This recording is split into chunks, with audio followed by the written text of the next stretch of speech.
fight on the ringside will be Jere Kanninen, Arvo Kivelä and Esa Lehtosaari. And when the action begins, our referee in charge will be Erkki Meronen.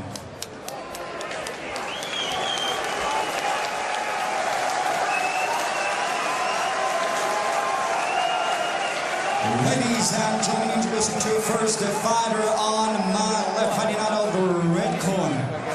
Wearing white trunks twinned with the colors of the Bahamian flag. Yesterday he tipped the scales at 120.6 kilograms, 266 pounds. His record, 49 fights, 35 victories, 11 defeats and 2 bouts even, including 19 big wins coming by way of knockout. Hailing from Freeport, Bahamas, fighting out of Vero Beach, Florida, USA. Ladies and gentlemen, please welcome Sherman the Tank Williams.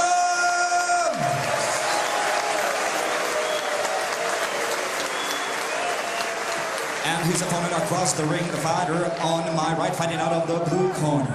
Wearing white trunks.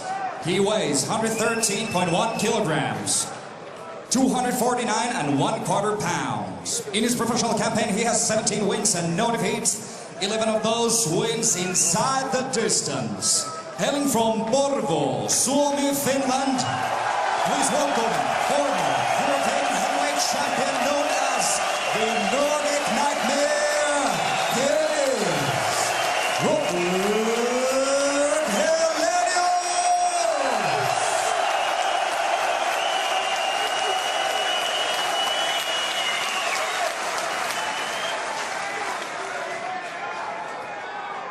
Ten-round fight. Follow the rules all the time. Listen to my commands. Good luck to both of you. Shake hands and go back to corner.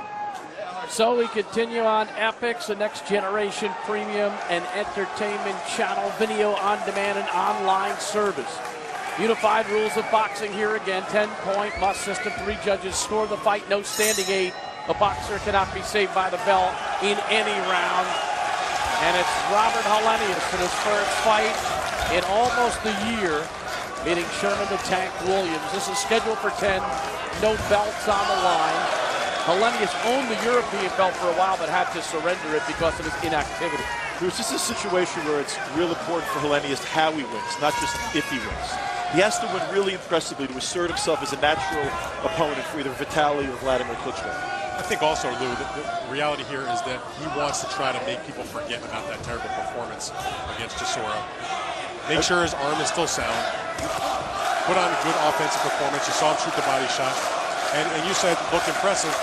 One of the things about Sherman Tank Williams, you know, we know he's not a great fighter. He's a journeyman opponent. But one thing he's got going for him that could be a little bit impressive.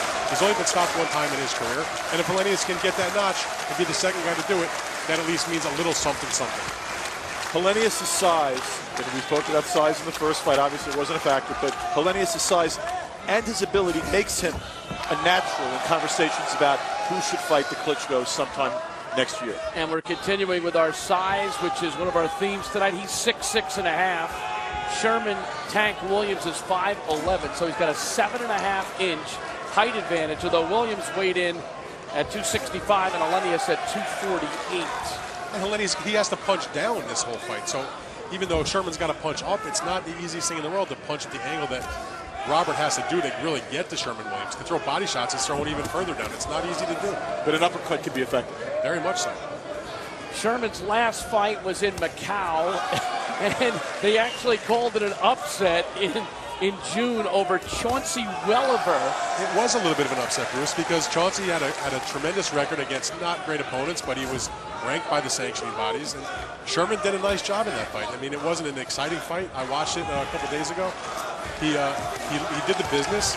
He got the win. It was not easy, but he just did enough to score a win against a guy that was in the ratings, that was certainly expected to be the winner. And you'll love this. You love oh, you're going to go with the title, right? WBO China Zone and Asian Pacific heavyweight title as he beat the boxing panda. I once held that title. I think isn't there a China Zone down the street from the studio? The China going to get some takeout maybe? We'll get some takeout later at the China zone? Maybe they'll give out belts instead of fortune cookies. He is a little upset that no one wanted to fight him again in China, and he had to go and take this fight on short notice, as he does often, only 3 or 4 weeks of training. But that's what his career has been. Matched against prospects and contenders, fights at opponents' home turf, fights at short notices, fought on all the small club shows. He's a guy you could call tomorrow and tell him you want him to fight in New York next week, and he'll be there. It's one of the great mysteries of the world, though, how a guy from the Bahamas who lives in Vero Beach can win the China zone title.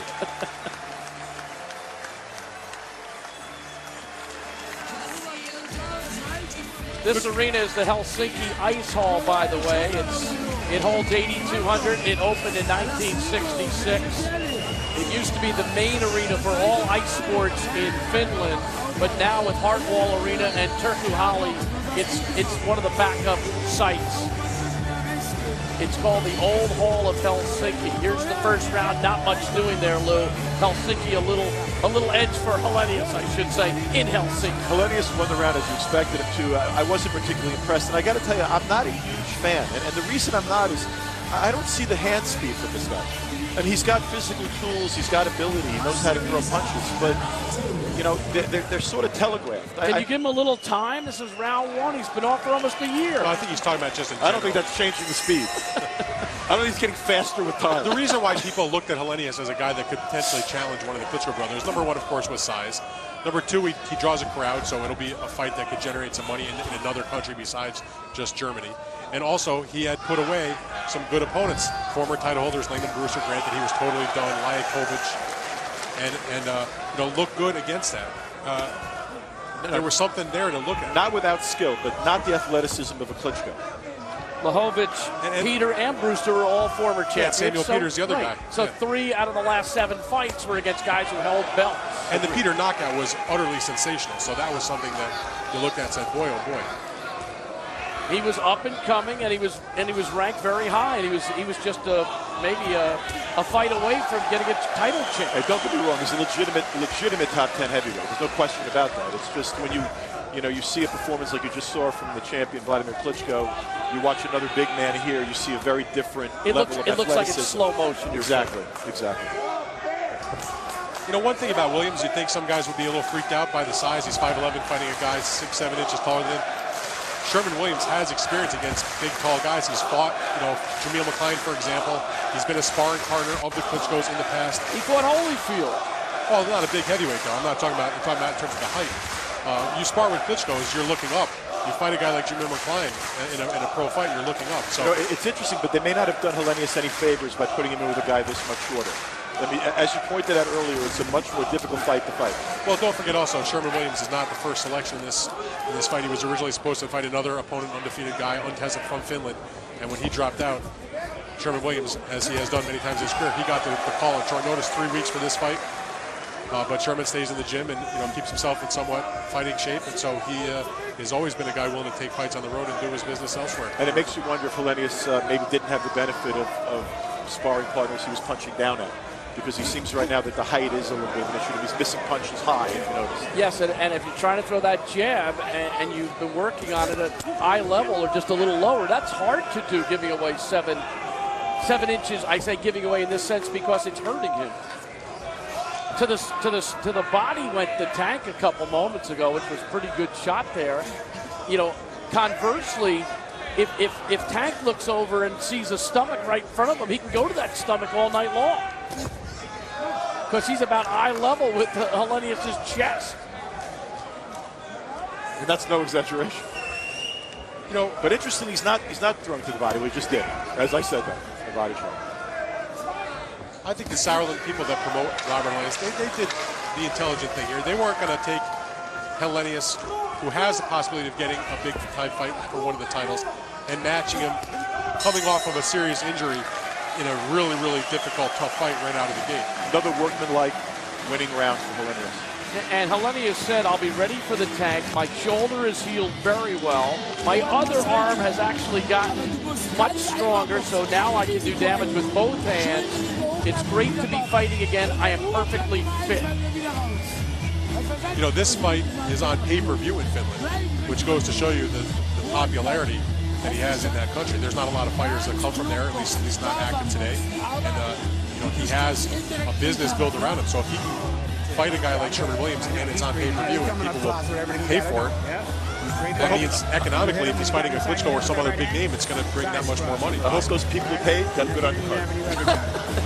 He's front-page material, though, Lou, in Finland. Sports Person of the Year. He's quite a celebrity. And he's got the great nickname, the Nordic Nightmare. Let's see if he can fight as well as that nickname appears to be in terms of quality. I love it. Any nickname better than the Tank? No, it fits him nicely. He's really the Caribbean Tank. He talks about his big punch. He calls it the conch punch, the overhand right. That's the punch he looks for. It looks like he's eating quite a bit of conch chowder before this fight.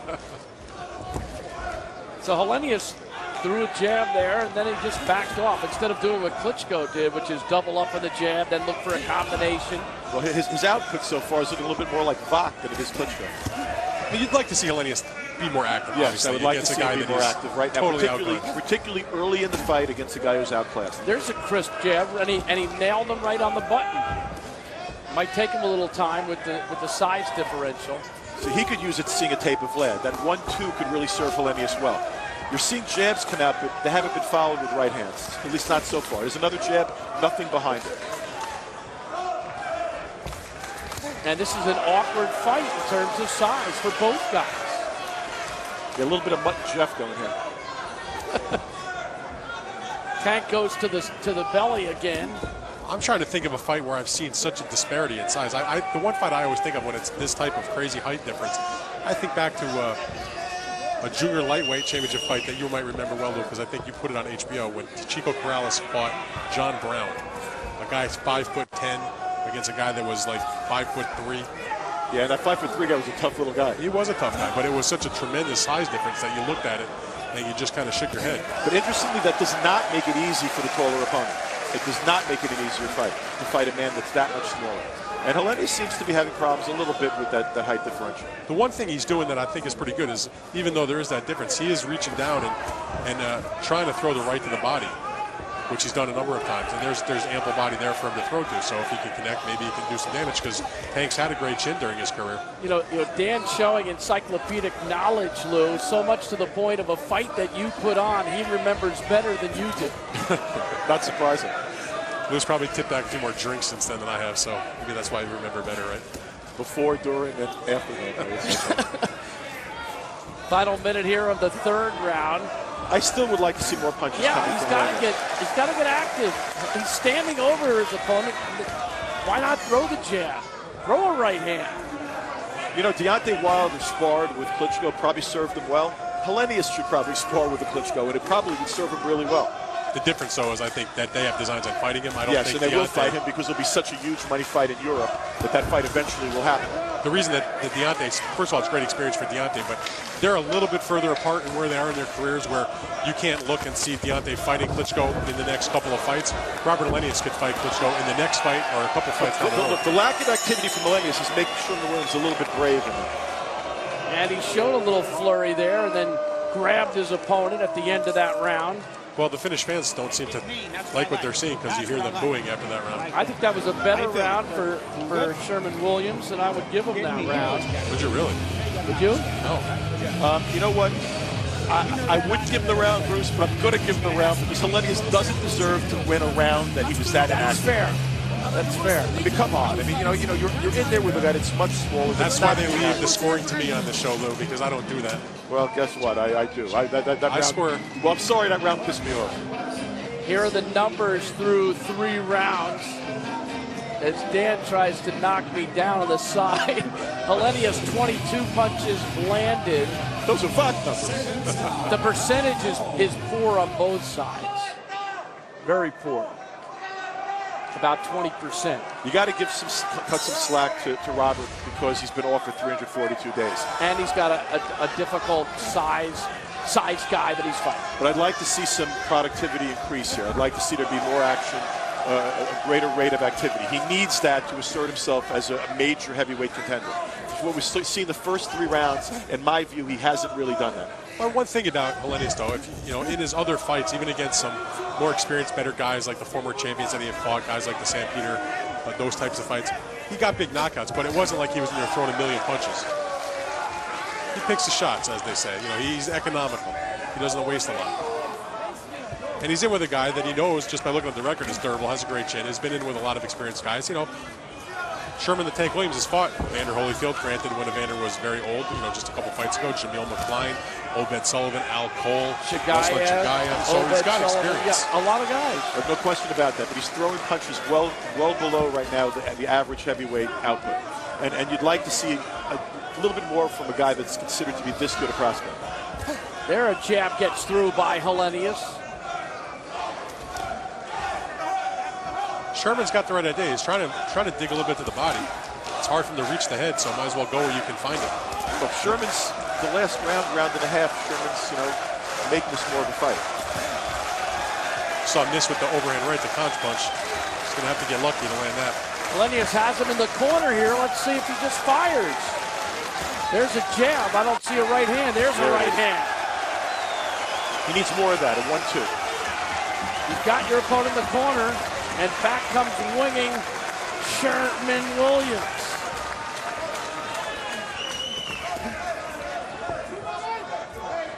You know what it is, Lou? I think when you were talking about the activity, I think you also mean, tell me if I'm wrong, you want to see a little more passion from Robert Helenius. Totally. I want to see him look less relaxed, have more determination, more of a sense of urgency. A sense of urgency, not just to win, which he's clearly doing, a sense of urgency to perform, to entertain.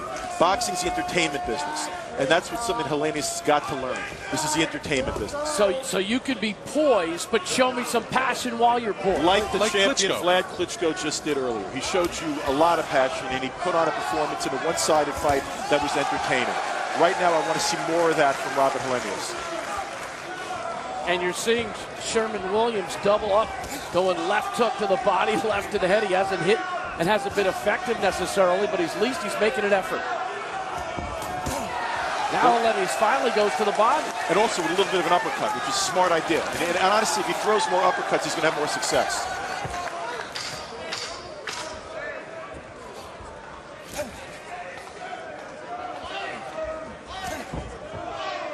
Final seconds of the fourth. So how did you score that round, Dan? I give the round to Helenius. I mean, he's picking his shots. He's controlling everything about where the fight's taking place. He's been a little bit more aggressive. I'm just keeping you honest, sitting next to a Hobbit boy. I tell you what, you're not hearing a lot of excitement out of a hometown crowd right now. They want to be interested. This is an international setting. This is an international opportunity for him to show his stuff. Show stuff to the boxing world. This fight's being televised all over the place. He's winning the battle. Is he winning the war? So far, I would say no. Dan, here's your scorecard. Let me guess. Yeah, I mean, a pedestrian performance, but 40-36. I don't think Sherman's, you know, there might have been one round, maybe the third round you could have given to him, but I didn't see it. I mean, he's not landing anything, certainly not doing any damage. I don't live and die by the CompuBox stats, but they certainly favor Helenius so far. So all things considered, he's winning the fight. But this performance thus far is not going to encourage you to move him up from number 9 in your rankings as a top 10. It's not going to necessarily move him up. It's not going to, if he wins, it's certainly not going to do anything to drop him down. But what I want to see, like what Lou was saying, you want to see, do I want to see him challenge a Klitschko in the near future after seeing a performance, after particularly coming on the heels of what happened in the Chisora fight, where, you know, when we called it, Bruce, that we thought that Chisora was the winner of the fight, clearly. Either Klitschko knocks him out tonight. Either Klitschko. Even though Vladimir just went 12 rounds? I don't care. He went 12 rounds with a guy with a chin of God. Even though Vitaly is more interested in Parliament right now? Well, you know what, in credit to him, he's started a political party and he's overtly fighting corruption in the Ukraine. And his party won seats also, so there's a chance that Vitaly will take one of those seats. And they've been very, very open about the level of corruption in Ukrainian politics. I give Vitaly a lot of credit. I think he's going to change, do a lot of positive things over there. And he got 15% of the vote, which shows that people are impressed with what he stands for.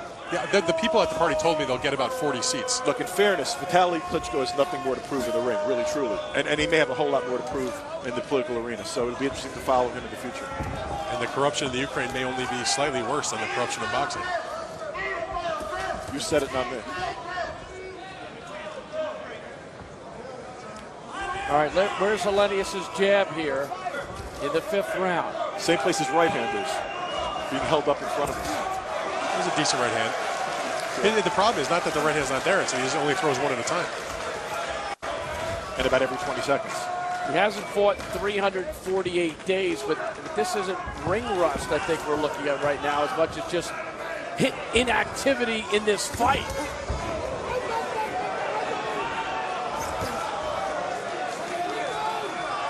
You keep seeing Hellenius try to go to the body. It's a good idea. And I like there, Williams charging, going this time with a 3-punch combination. I think only the hooks to the body landed, but he's making the effort to go downstairs and then upstairs. Look, Sherman opening up, the Tank opening up is going to give Hellenius his best chance to land one of those telegraph shots. So I think he's probably hoping for Sherman to open up, try to throw some combinations, lunge, and Hellenius will try to land one of those big shots and knock down some of those superior opponents in the past.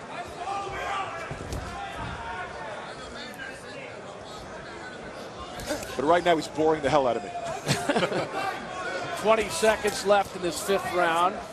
And Hellenius, there he goes. That was 3 punches, couple of jabs and a right hand, and the crowd is just dying to cheer. This is his home turf.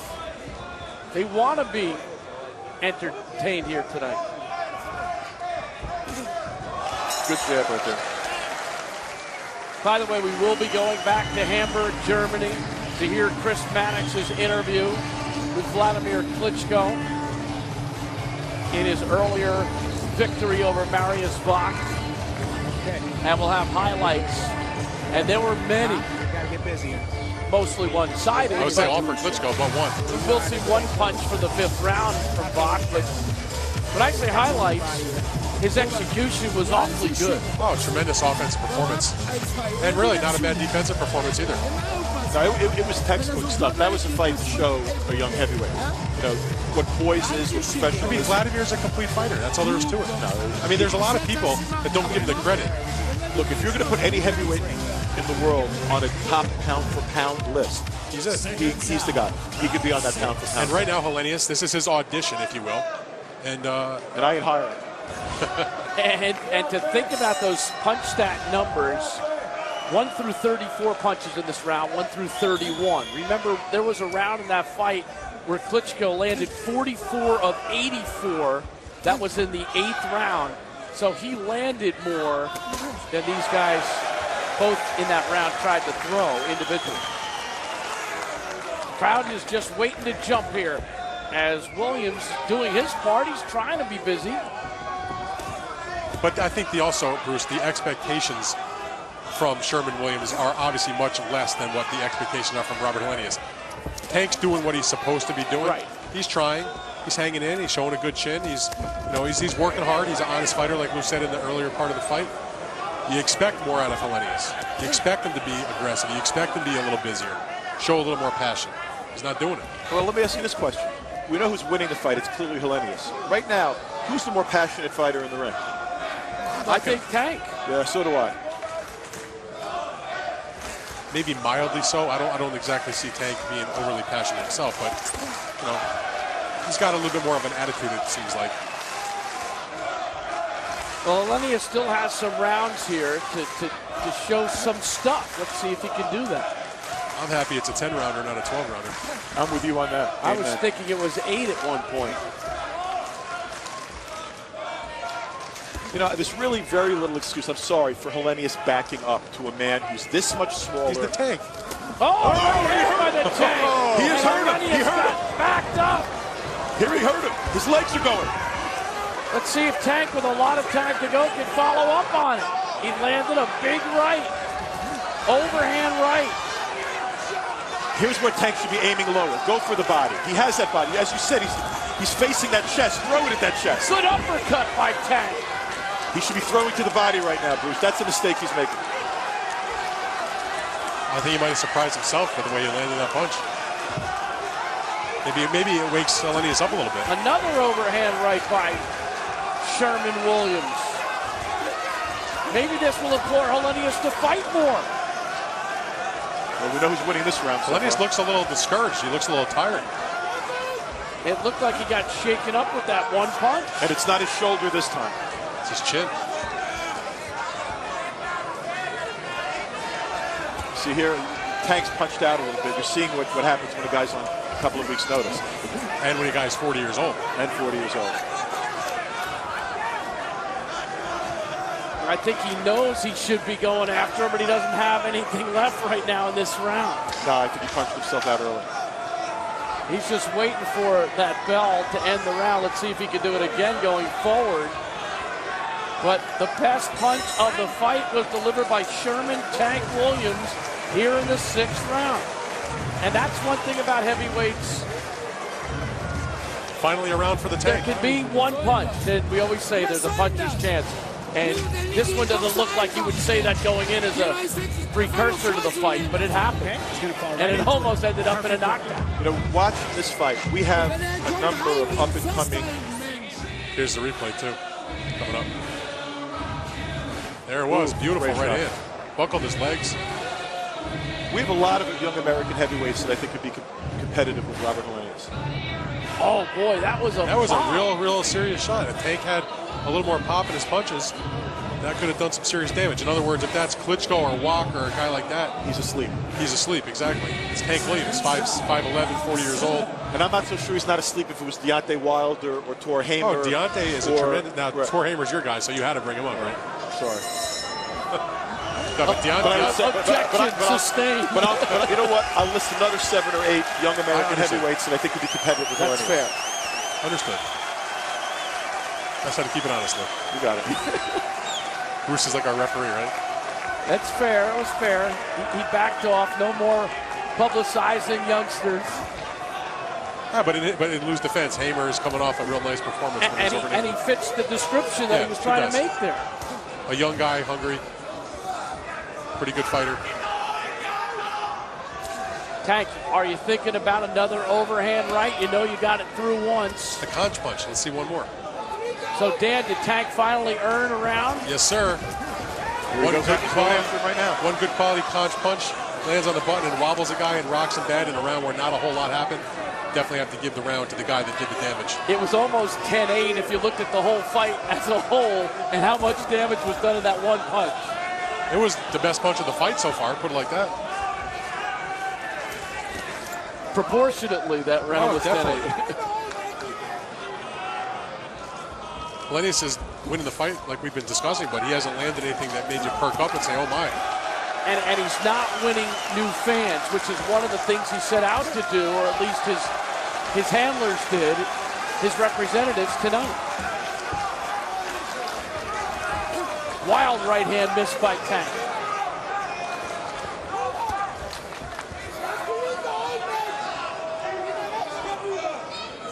Here's where Helenius, it's just a little puzzling that he's not throwing punches. He's backing his opponent up. There's a right hand that gets through. Why not more of it? Why not double up on a right hand? Or double up on the jab? You know, Dan mentioned Seth Mitchell is down the line, a possible Klitschko opponent. I'd like to see a Seth Mitchell in with Helenius. Why don't you talk to your good pal Al Haymon to try to make that fight? And he's got Jonathan Banks in front of him first. And I think Banks has a good career as a trainer. I'm not sure he's as good as a boxer. He will definitely have a future as a trainer. No, I was very impressed with him as a trainer tonight, and I think the trainer is where he's going to wind up, particularly after next week. Well, he said even before that in the long run of his life, I mean, when his boxing career is over, that he does want to train. And in fact, Emmanuel Stewart had said that to him, that, you know, Jonathan, take your career as far as it can go inside the ring. But the reason why Emmanuel turned to him and gave him more responsibility over the years with some of the fighters that he worked with. There's a decent right hand there by Helenius. Another jab. Nothing is following. You're not seeing combinations from a very big, physically gifted guy. Where are the combinations? Where's the fire? I see no fire. Final seconds of the 7th round in Helsinki at the Ice Hall. And Helenius probably wins that round after losing the 6th round, but it was Williams with the best punch of the fight. The 7th round actually was probably Helenius' best round. I think that might have been the best round of the floor. Maybe he woke up a little. That's Juli Wagner. And I don't care if you understand that language. He's saying, get your rear end in gear. I know what you're doing. All right, this guy here. I might have to root for the Tank just because his man's wearing a Yankee hat. Okay? Now, I know we ain't catching you with nothing, and I see what you're doing on the road. I'd call you a front runner if not for the fact I just watched the playoffs. We know how big a fan Dan is of the Yankees and Giants. It oozes out of him. There's a right hand that you talked about that got through. But no follow, and here comes Williams. At least he's putting punches together in bunches in that sequence. I don't know about bunches, maybe in a bunch. That's fair. Robert Helenius, 17-0, 11 KOs. He was up, I should say, number 1 WBO, number 3 WBA, number 3 IBF. You know, who cares about those numbers? I'll tell you what, watching this, he might be the nightmare, but he's looking more like NyQuil. He's putting you to sleep, huh? A little bit. I mean, you know, he's in with a guy that's made, like, you know, Sherman is right there, right in front of him, coming forward at him, coming to him. There's got to be more activity. There's got to be more fire. This is not a guy without ability. I mean, the one thing about it, Lou, is that at least from the point of view of the Helenius camp, they see him in the ring, shaking off the rust of a year of inactivity. You know, you have to make that part of it. Seeing that his right arm seems sound, even if he's not throwing it as much as you'd like to see him. So I don't want to totally crush Helenius because this is the first fight of a comeback after a serious injury, after a tough fight in his last fight against an opponent that's a pain in the neck to fight against. So I'm not trying to make it out to be like it's a great performance, but it is mitigated by certain factors. I think you have to at least acknowledge that. Agreed. And it's fair to talk about the lack of use of that right hand because in all sports we see that, a guy coming off an injury, and he's tentative. And he's throwing a few right hands, even though it's one at a time, where he's throwing them pretty solidly. You're not seeing a snapping jab. You're not seeing him back a snapping jab. You're not seeing him back the smaller man up consistently. In fact, you're barely seeing him back the smaller man up at all. Well, in fact, the Tank has backed him up a few times. Saw a right hand finally in this round from Helenius. There's one jab, but where's the follow? I mean, Tank double jab, but he missed everything. There's a little burst. But also, he landed a body shot there. And what Tank should be doing, he's got a little bit more than 2 rounds to do it, is aim for that body that's staring him right in the face. You mentioned that earlier, Bruce, and he hasn't done enough of it. He's head hunting. He landed that punch earlier that hurt Helenius, but he's doing nothing to Helenius' body, which is his best target. And it looks a little soft. Helenius, here's your opportunity in the corner. This is where you look for a combination. And he threw a feeble jab. There's a combination. Right hand did get through. But if you're rooting for him, you're imploring him, how come we don't see more of it? Why can't you follow it up? Listen, from the Tank's point of view, the way he's fighting against a guy that people have rated in the top 10 as a serious contender, a guy that can maybe fight for a title, the way he's performing, you know, it's going to help him get more work. He's going to get fights off this because he's going to show that he's a durable opponent. He'll give rounds to guys. You know what? He'll be a great learning experience for a young heavyweight. He'll get a shot against a young guy who's simply there for the learning experience. Right, which is what he's done for so much of his career. So from his point of view, it's even if he loses, he wants to win, of course, but it will have accomplished the goal of not disgracing himself. If you're a matchmaker at Sauerland, how do you match Helenius next after watching this? Honestly, I think the way he's looking, you might try to get, if you can get the title fight, go for the money and see what you can get. There's no more building Robert Helenius. He is what he is. I agree with that, totally. You know, it's funny because Williams said going into this fight about the body shots, Lou, which you see there, a couple of them. I don't think anybody ever hit him on the chin. I don't think he ever took a massive body shot either. We'll see on November 10th. Well, we are seeing, but not enough. And if boxing doesn't work out for the Tank, Bruce, I was reading in the bio in the notes, you know, he's actually a trained chef. Yes. Yeah, certified chef. Yeah. His family worked in tourism and hotel management, so you're right. He attended the College of the Bahamas, the culinary arts was the major there. And like so many, joined boxing after getting put on probation for street fighting. Well, and he also has 6 children, so he probably makes a few more dollars with these kinds of fights than he does if he was working at a restaurant cooking food. Dan, your scorecard, please. Not that complicated. I have it 79-73. I gave Sherman Williams that 1 round in the 6th where he landed the good overhand right. Other than that, not a dominating performance, but enough to win these rounds. And he's winning the fight, 79-73. That 8th round was awfully close.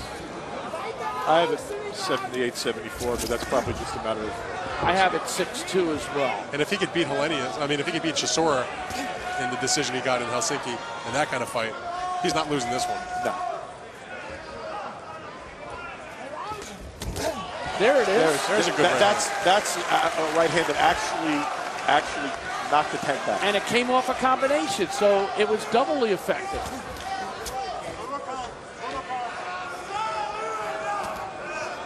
But that combination's readily there.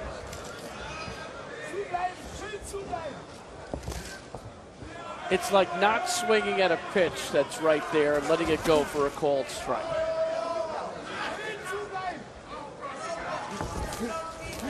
Upstairs goes the Tank. There was a head clash there. The referee signaling a head clash. That's Erkki Marinin. Kind of funny when you think about it, to be a guy that's 6'6", 6'7" against a 5'11" guy, there could actually be a head clash. It's kind of tough to do. Easier when the little guy's coming forward. And Elenius obviously bending way over.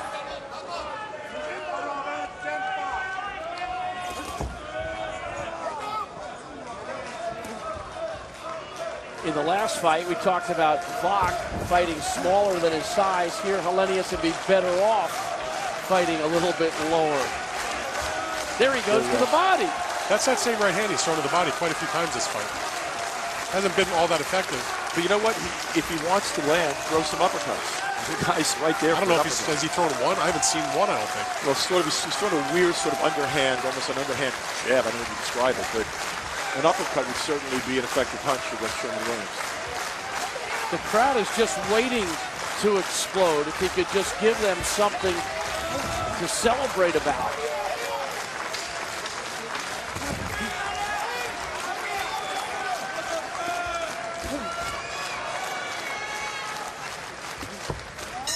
I mean, this crowd shouldn't be taciturn. This crowd should be screaming and supporting their folk hero.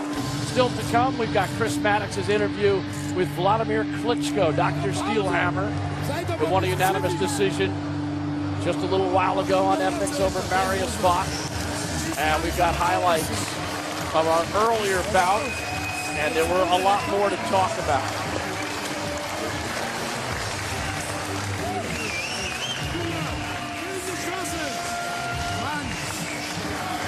You know, Dan, I don't have your top 10 list, but from this performance, I'd like to see it because I might move him down. I believe off the top of my head, I had Elenius number 9. Yes, he did. I always keep it in my pocket. He's got Elenius 9, and he's got Tyson Fury 10, and he's got Kubrat Pulev, who we liked in the last fight, at number 8. The only thing about that last fight, that victory over Alexander Ustinov, was that Alexander really should not be called the Green.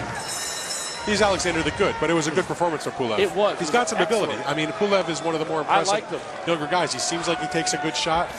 He was offensive minded. He's got a little bit of a good defense. Could he be a mandatory for Vladimir? In due time, not just yet. I'd like to see more of Pulev. But he looked good in that Ustinov fight. We had that on the Povetkin and Rockman fight. Right, card. and it was an 11th round TKO. I think it was 11th round KO, actually. But the thing about that, when you compare Pulev to Elenius, you know, they both have good amateur backgrounds. They both have been brought along nicely by their promoters. Pulev fights in a more aggressive style, which from a fan point of view is much more appreciated sometimes than what Helenius has done. More active with his punches, Pulev. Right hand by Sherman the Tank Williams, who certainly has... He should be aiming those right hands at Helenius' chest. He keeps headhunting, and he's just too short. Well, with 2 minutes left in the fight, I don't think anything like that's going to change. So he's going to keep doing what he's going to do. The fight will end. He'll win a unanimous decision, and then they'll have to assess what they want to do next. I think it's been a fair account by Williams, though. There he is again. You can't, you look at this guy as a traveling opponent, and he's done his thing. Well, that's the reason he keeps getting the call, because he doesn't disgrace himself. He does the best he can. He doesn't come in, he's not like in perfect shape. This but he is not like Rockman against Quebec. I promise you this, if the Sauerland team had seen this fight, were able to see this fight at 20/20 hindsight, he would have fought someone else. I think that they're getting what they expected from Sherman Williams. I don't think I don't think they're getting what they expected from their own fighter. Well, I agree with that, but they're getting what Sherman Williams is delivering what he often delivers. An honest performance where he's not as talented as the other guy, but it's enough to not embarrass yourself and to be game and a true professional. The other thing it does is it gives the opportunity, it presents the vehicle for the opponent to show himself well, because he's active enough. And that didn't happen. Right, that's where Hellenius is falling a little bit short here tonight. 40 seconds to go in this bout. Hellenius now throws a right hand to the body. I'll be interested if to find out in the coming days, or maybe put in an email or a phone call to the promoter to find out, was Hellenius's shoulder giving you any problems? Was there any issues whatsoever with that? To see if that, it's one thing to train in the gym and be cleared by your doctor. It's another thing to actually go through a 10-round fight and see how it works for you. That's a fair point. He's been tentative, and that might be just getting his wits about him, getting his legs back, getting the rust out, and testing an injury, which was to the right shoulder. Well, Final seconds here. I'm not unhappy that this one just ended. So Hellenius will likely win this decision in going away fashion, but we said one of the real issues here, or one of the real objectives, Lou said from the time we started, was it's not just about winning tonight, it's about impressing people. That didn't happen. No, he didn't impress anybody. Even his hometown fans, you could see. And if you look at the total punch stats, very modest output. They threw almost an identical number of punches, and Hellenius didn't land that many more. And frankly, the hardest punches of the fight were landed by Sherman Williams. Well, all you have to know is that Klitschko landed 274 in the fight. These guys threw barely over 300 for the fight. So that shows you the difference in activity between the two fights we watched. What's going to approximate a shutout on the judges' scorecards. Okay, but in terms of, like I said, he's going to win this battle. But did he win the war? Did he win the war of public opinion? Has he asserted himself as a Klitschko opponent, as a guy you want to see fight for the title soon? Not really, not in my mind. My final scorecard, 99-91. I gave him just that one round where he had the big overhand shot that hurt. I have it 98-92. And I had it 8-2, so 98-92. And I think the judges will be right there, either 99 or 98. I would think that one judge might even give it 100, because we are in Finland. But there's no question that Hellenius will remain unbeaten, but there's different levels of remaining unbeaten. And in some ways, you could say Vach, who's no longer unbeaten, earned more respect from us tonight than Hellenius, who remained unbeaten. And listen, in fairness, I mean, because this fight's in Finland, and because it's the favored son, it's the main event of their card there.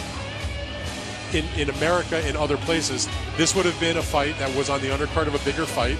Would have been an opportunity to have the younger guy come back coming off of a big injury, to fight, a second-tier type opponent, a journeyman type opponent, to shake off the rust, and there wouldn't be as much attention as we're paying to it. If someone had said to you, Dan, that the only guy to get hurt in the fight, there'd be one guy hurt in the fight, there'd be one guy who landed, significant power punches in the fight, would you ever have thought that guy would have been Sherman Williams? Absolutely not, but I will say this. I am not that surprised by the way that this fight turned out. I am surprised that Hellenius got hurt, but I am not surprised that it's been a relatively methodical type, kind of boring, one-sided fight. That's the kind of fights that Sherman Williams makes, if you're familiar with his career. And the tentativeness of Hellenius off the injury, I'm not surprised. Here's Erkki Marinin now with our decision.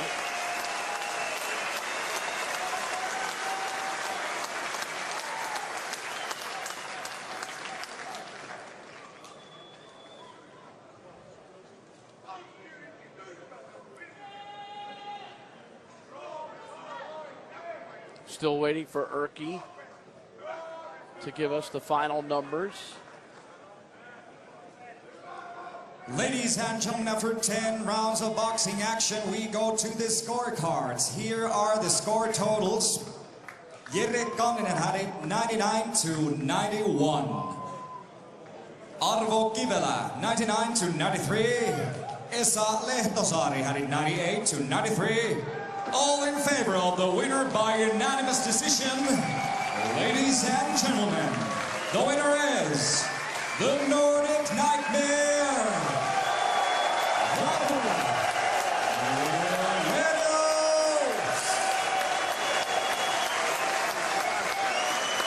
So Robert Helenius got the win that he wanted in his comeback fight. Not the performance he wanted, but perhaps the next time we see him, he's got a lot on the line to prove that he's got what you want to say is entertainment quality. 18-0 for Helenius now. Sherman the Tank Williams, solid as an opponent on the road. A unanimous decision, 99-91, 99-93, 98-93.